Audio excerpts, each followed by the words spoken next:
Seorang wanita cantik yang terlahir di dalam sebuah kelompok sekte religius, di mana semua anggotanya adalah perempuan, dan kelompok ini dipimpin oleh seorang pria.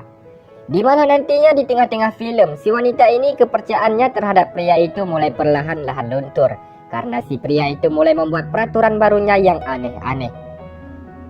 Nah, nantinya ada beberapa adegan yang cukup aneh, seakan digambarkan seperti mimpi dan halusinasi dari si pemeran wanita ini. Mungkin film ini sedikit tidak bagus, namun ide alur cerita film ini patut diacungi jempol. Oke, film yang bakal Mimin rangkum pada video kali ini adalah The Outer Lamp yang dirilis pada tahun 2019. Film ini diawali dengan diperlihatkan dua orang wanita bernama Sheila dan Tamar. Mereka berdua memakai baju yang sama dan sedang menikmati air terjun di depannya. Dan kita juga diperlihatkan ada sekelompok wanita yang memakai baju pink dan biru yang tengah bernyanyi-nyanyi. Para wanita itu sedang melakukan memasak, memotong kayu, dan bermain ayunan. Nah, jadi wanita-wanita itu memakai warna baju yang berbeda-beda, di mana wanita yang memakai baju pink adalah para istri, dan wanita yang memakai baju biru adalah para anaknya. Scene pun berpindah di mana mereka sekeluarga sedang makan malam bersama. Di sini hanya ada seorang laki-laki yang bernama Stepar. Ia adalah suami dari para istri dan ayah dari anak-anaknya. Lalu Stepar memilih salah satu istrinya untuk memberikan rahmat darinya. Setelah itu, saat mereka hendak tidur, para wanita itu memuja Stepar. Mereka bahagia karena Stepar telah mengizinkan mereka menjadi istrinya. Keesokan harinya, Stepar mengumumkan bahwa ia masih menerima para wanita yang telah hancur karena dunia yang kejam untuk menjadi istrinya. Ia juga mengatakan akan menjaga mereka. Lalu kita diperlihatkan ada seekor domba yang sudah disembelih. Stepar pun mengajak mereka berdoa dengan cara mengusapkan darah domba ke wajah para wanita tersebut. Mereka pun kegirangan karena Stepar mengusap darah ke wajah mereka. Lalu Stepar dan Sheila tengah berjalan-jalan bersama. Stepar pun mengatakan kepada Sheila bahwa ia cantik seperti ibunya. Lalu Stepar pun pergi dari hadapan Sheila. Salah satu istri Stepar mengatakan ia senang jika Stepar mendekatinya. Namun Sheila tak senang karena ia merasa cemburu dan melihat ada seorang wanita yang masih seumuran dengannya yang sudah menjadi istri Stepar. Lalu Sheila disuruh membawa makanan ke pondok oleh salah satu istri Stepar. Dan di perjalanan, ia melihat seekor hewan yang dikerumuni oleh belatung. Namun ia pun terus berjalan hingga sampai ke pondok tersebut. Lalu ia pun melihat seorang wanita yang sedang tidur karena berpuasa. Lalu dari arah kanan, datanglah seorang wanita yang memakai baju putih. Ia pun meminta persembahan yang dibawa oleh Sheila. Wanita ini juga salah satu istrinya Stepar. Wanita ini mengatakan bahwasannya jika Sheila nanti sudah datang bulan, Stepar tidak akan bersikap manis lagi kepadanya. Keesokan harinya, Stepar yang sedang dimandikan. Lalu salah satu istrinya mengatakan bahwa domba akan segera melahirkan. Lalu Stepar pun menyuruh Sheila untuk membantu domba melahirkan.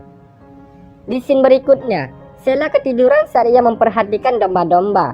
Kemudian Sheila pun melihat seekor domba yang sudah melahirkan anaknya. Lalu ia pun melihat pahanya sendiri yang sedang berdarah, yang ternyata ia sedang menstruasi yang pertama kalinya. Ia pun berteriak dengan kencang karena kaget akan hal itu. Pada malam harinya, Sheila terus memeriksa darah menstruasinya. Kemudian ia juga bercerita bahwa tadi ia ketiduran. Ia juga melihat anjing liar yang sedang memakan anak dombanya. Ternyata salah satu istri Stepar tahu. Akhirnya Sheila dipanggil oleh Stepar dan dibawa ke sebuah gereja. Stepar memaafkannya, namun ia tidak akan percaya lagi kepada Sheila. Dan Sheila juga disebut oleh Stepar sudah tidak murni.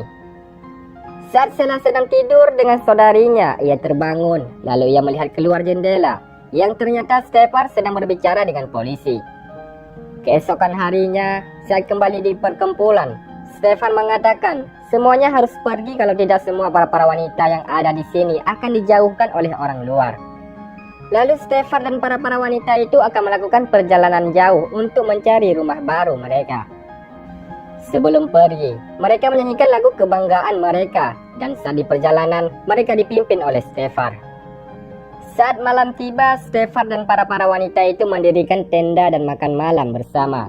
Kemudian di tengah-tengah malam, Sheila sedang berada di luar sambil membawa seekor domba, kemudian ia menyembelihnya.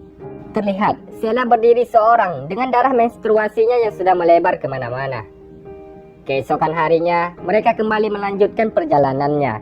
Hingga Sheila dan Tamar menemukan sebuah rumah di tengah-tengah hutan. Sheila pun melihat sebuah lukisan pemandangan. Dan tiba-tiba saja Stefan datang dan melarang mereka berdua untuk masuk ke rumah itu. Karena Stefan mengatakan rumah itu tak layak dihuni. Saat hari sudah gelap, mereka kembali mendirikan tenda untuk bermalam di situ. Dan pada keesokan harinya, Sheila melihat domba yang sedang memperhatikannya. Dan ada seorang wanita yang menatapnya. Kemudian Sheila melihat darah menstruasinya yang sudah melebar kemana-mana. Lalu, salah satu saudarinya berteriak. Ia mengatakan bahwa Sheila sudah tidak murni. Scene pun berpindah. Mereka kembali melakukan perjalanannya. Dan saat mereka beristirahat, Sheila bertanya kepada salah satu istrinya Stefan, apa yang terjadi padanya. Ia pun menjawab, ini adalah hukuman karena kesombongannya sendiri. Sekarang, Stefan pun menyebut Sheila adalah benda rusak. Lalu si istri Stefan tersebut menceritakan tentang ibu Sheila. Sebenarnya ibu Sheila itu sangat cantik dan mereka berteman dengan baik. Saat ibu Sheila melahirkan, ia mengalami infeksi yang membuat Stefan tak membawanya ke rumah sakit. Pada awalnya Stefan baik kepada Sheila, namun sekarang sudah berubah. Pada scene berikutnya ada 3 orang wanita yang sedang mengendarai mobil. Namun cewek di belakang yang mirip dengan Sheila melihat sekelompok orang yang sedang melakukan perjalanan. Namun si Sheila juga melihat mobil tersebut. Di suatu malam ia sedang duduk bersama teman ibunya. Ia bercerita bahwa Sheila tak bisa terus bersamanya karena Stefan mengetahui ritme pribadi mereka. Teman ibu Sheila pun curhat bahwa ia ingin kebebasan dan ternyata ia menetap di sini bersama Stefan karena ia takut. Di scene selanjutnya mereka kembali melakukan perjalanan. Salah satu istri Stefan memegang perutnya yang sakit yang ternyata ia akan segera melahirkan. Lalu para istri dan anak Stefan pun ikut membantu dia melahirkan. Namun saat ia sudah melahirkan ternyata ia sudah meninggal dunia. Jasadnya pun dibakar sambil menyanyikan lagu kebanggaan mereka. Tak lama kemudian Stefan pun kembali mengajak mereka kembali berjalan. Namun salah satu istrinya tak ingin ikut karena ia harus menemani bayi yang sudah dilahirkan tadi. Stefan pun membuang bayi itu karena bayi itu berjenis kelamin laki-laki. Lalu saat di perjalanan Tamar mengatakan bahwa ia melihat sesuatu. Lalu Stefan pun menyuruh Tamar untuk memimpin perjalanan itu. Namun sayangnya si Tamar malah ditendang dan diseret-seret oleh Stefan. Stefan juga mengatakan bahwa ia bukan anaknya. Tak lama setelah itu sampailah di tempat tujuannya itu Eden, di mana para wanita itu terlihat bahagia. Lalu Sheila melihat ada seekor domba tepat di hadapannya dan Tamar memberitahukan Sheila para istri sudah pergi. Lalu kita diperlihatkan Stefan sedang duduk di pinggir laut. Stefan pun mengumumkan kepada anak-anaknya bahwa para istri sudah diberikan rahmat dan abadi. Dan di pinggir danau terlihat baju-baju pink milik istrinya Stefan berceceran di mana-mana. Stefan pun kembali mengumumkan bahwa ia melakukan ini untuk bisa menjadi suami bagi anak-anaknya. Lalu Stefan pun memanggil Sheila dengan sebutan istri. Ia pun mengatakan bahwa Sheila sudah mendapatkan kerahmatan. Sheila yang berani menjawab ia tidak mau rahmat darinya. Stefan yang marah, ia pun menampar Sheila. Sheila yang tak mau kalah, ia pun menampar balik Stefan. Di scene terakhir ada sebuah mobil yang berjalan. Mereka pun melihat di sungai banyak istri-istri Stefan yang sudah terapung di air. Dan ternyata Stefan sudah membunuh mereka. Di sisi lain kita juga diperlihatkan dengan mayatnya Stefan yang digantung dengan tanduk domba di kepalanya. Dan di akhir film, setelah saudarinya berkumpul di bawah air terjun, Sheila memegang domba di tangannya sambil menyanyikan lagu kebanggaan mereka. Dan film pun tamat.